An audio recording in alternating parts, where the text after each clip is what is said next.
کی بات کو بڑھاتے ہوئے حضرت ابو ہریرہ اس بات کے راوی ہیں کہ جبرائیل علیہ السلام رسول پاک صلی اللہ علیہ وسلم کے پاس آئے اور کہا کہ آج اللہ نے آپ کو یہ اجازت دی کہ آپ جو دعا چاہیں وہ قبول ہو جائے گی، اور یہ تمام پیغمبروں کی ان کی زندگی میں ایک دفعہ ملی۔ تو ابو ہریرہ کہتے ہیں کہ رسول پاک صلی اللہ علیہ وسلم نے کہا، ان کی آنکھوں میں آنسو تھے، اور کہا کہ میں نے دعا نہیں مانگی۔ ابو ہریرہ کہتے ہیں میری ٹانگوں سے جان نکل گئی اور میں بیٹھ گیا کہ میرے رسول نے آج کا وقت ضائع کر دیا۔ رسول پاک صلی اللہ علیہ وسلم نے فرمایا، ابو ہریرہ میں نے جبرائیل سے کہا کہ یہ اللہ مجھے مہلت روز قیامت دے، میں اپنی امت کی مغفرت کی دعا کروں گا۔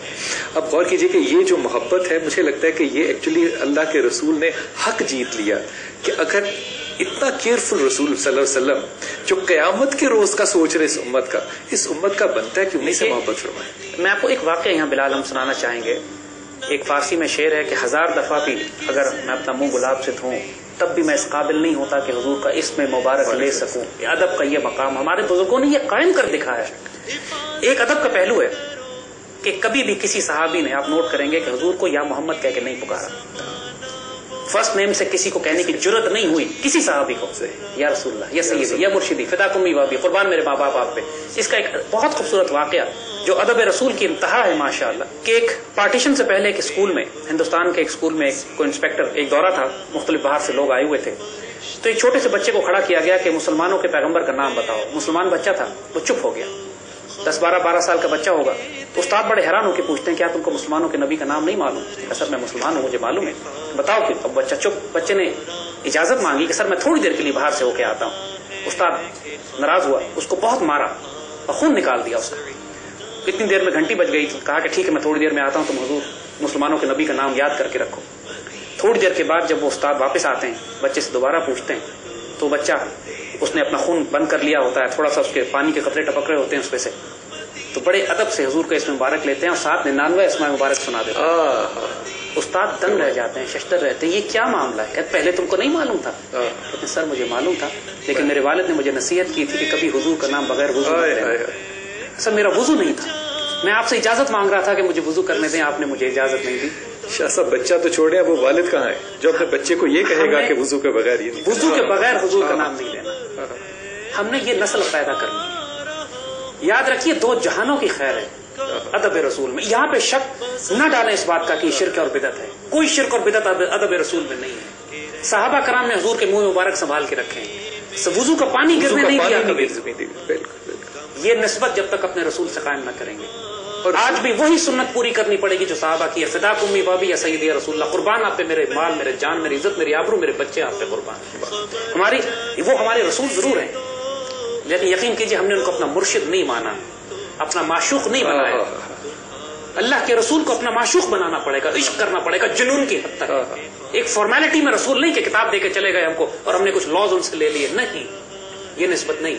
ہماری وجود کا منبر، محور، ہماری سوچوں کا، فکروں کا جنون۔ ایک صحابیہ خاتون، ان کو جب اطلاع کی گئی ہے جہاد میں، غزوے میں، کہ آپ کا شوہر شہید ہو گیا ہے، کوئی بات نہیں، بیٹا شہید ہو کوئی بات نہیں، بھائی شہید ہو کوئی بات نہیں، مجھے بتاؤ اللہ کے رسول ٹھیک ہے، وہ خیریت سے، تو اس کے بعد کوئی مصیبت نہیں۔ کیا بات، یہ درجہ، یہ لیول، یہ مقام، اور اس عورت کا نام بھی کہیں نہیں، کسی کو پتہ بھی نہیں کہ یہ کون عورت ہے، یہ کون۔ ایک صحابی، ایک صحابیہ، امیجن کیجئے جب غزوہ بدر اور اسی طرح کے غزوات کے موقع پہ ضرورت پڑی کہ مسلمان سامان لے کر پہنچے تو اپنے دودھ پیتے بچے کو لے کر آ گئے۔ اب حیران صحابی، اللہ کے رسول حیران ہو کے پوچھتے ہیں کہ بچے، یہ اس بیبی کا میں کیا کروں گا، بچے کا میں کیا کروں گا؟ فرماتی ہیں سیدی آپ کی طرف تیر آئیں تو اس کو آگے کر دیں۔ اللہم صلی وسلم وبارک علی سیدنا محمد وعلی آلہ وسلم۔ یہ عشق رسول ہوتا ہے، یہاں فتوے نہیں چلتے، یہاں پہ شرک اور بدعت نہیں کہلائی جاتی، یہ عشق رسول ہے۔ ہم میں سے جب تک ہم اپنے رسول سے یہ نسبت قائم نہیں کریں گے، جب تک کہ ہم مدینہ جا کے حضور صلی اللہ علیہ وسلم سے اس طرح بات نہ کریں، اپنے آپ کو اس طرح پریزنٹ نہ کریں، فداکم بابی جیسے صحابہ پریزنٹ کیا کرتے تھے، وہ نسبت نہیں قائم ہوگی۔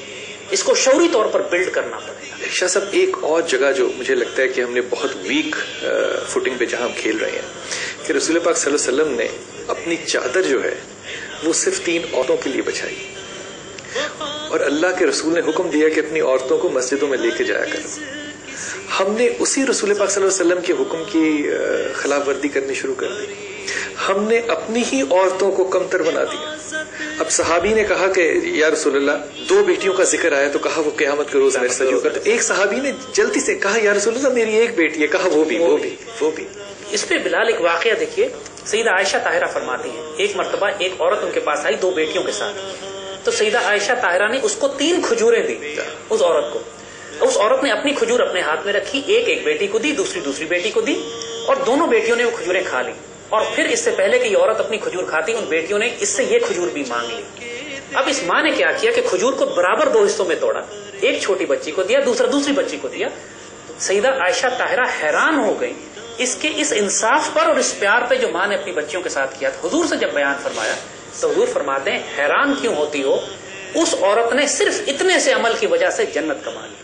اپنی بیٹیوں سے انصاف اور محبت کرنے کی وجہ سے اتنے سے عمل پہ جنت کما لی. اور کیجیے ذرا, میں آج بات کو بڑا کر رہا ہوں کہ حضرت ام ہانی جو ہیں وہ بیوہ ہوئی, تو پرپوزل کی بات ہو رہی تھی, تو ام ہانی رسول پاک صلی اللہ علیہ وسلم کے پاس گئیں اور کہا کہ یا رسول اللہ 2 بچے ہیں, آپ مجھے اپنی جان سے عزیز ہیں, لیکن میں نے اگر ان بچوں کو چھوڑا تو یہ معاملہ ناانصافی کا ہوگا, اور اگر میں نے آپ پہ اپنی جان قربان نہ کی تو یہ بھی ناانصافی ہوگی. اب غور کیجئے کہ یہ وہ لوگ ہیں جن کو کہ ہم نے اپنی تاریخ اور اپنی ذہنی قابلیت سے نکال دیا. ہمارا انٹلیکٹ جو ہے وہ مجھے لگتا ہے کہ شاہ صاحب پروٹوکالز کی طرف جا رہا ہے, اور یہ پورا پروٹوکال جو ہے نا اس وقت ہمارے انٹلیکٹ کے اوپر ایکڈیمکلی بیٹھا ہوا ہے. المیہ یہی ہے دیکھیے کہ انسان کی عقل بڑی محدود ایلیمنٹ ہے. اللہ کے رسول اور اللہ سبحانہ و تعالیٰ کی معرفت, اللہ کے رسول کا عشق عقل سے نہیں قلب سے فیصلے کرتا ہے. علامہ اقبال نے جو علم اور عشق کا فرق بتایا ہے, علم گو کے آستاں سے دور نہیں مگر اس کی قسمت میں وہ حضور نہیں. جو عشق کی ایک جست نے کر دیا قصہ تمام, زمین و آسمان کو بے قرار سمجھا تھا میں, عقل نہیں پہنچ سکتی ہے. یہ سارے معاملات اب if but then else maybe شاید کہاں لکھا ہے, ان سے نہیں طے ہوتے. یہ جنون اور عشق کے معاملات ہیں, یہ محبت اور پیار کے تعلقات ہیں. یعنی اس وقت ان عورتوں کے حوالے سے دیکھیے اس قدر فریڈم, عزت, آبرو, لبرٹی عورتوں کو دے دی گئی کہ ایک خاتون, ایک نوجوان بچی, اس کا نکاح کر دیا اس کے والد نے اس کی مرضی کے بغیر. اس کا کانفیڈنس دیکھیے, سیدی رسول اللہ کے پاس آ کے کہتی ہیں سیدی مجھے یہ نکاح قبول نہیں ہے. سیدی فرماتے ہیں اگر تمہاری مرضی نہیں ہے میں اس نکاح کو ختم کرتا ہوں.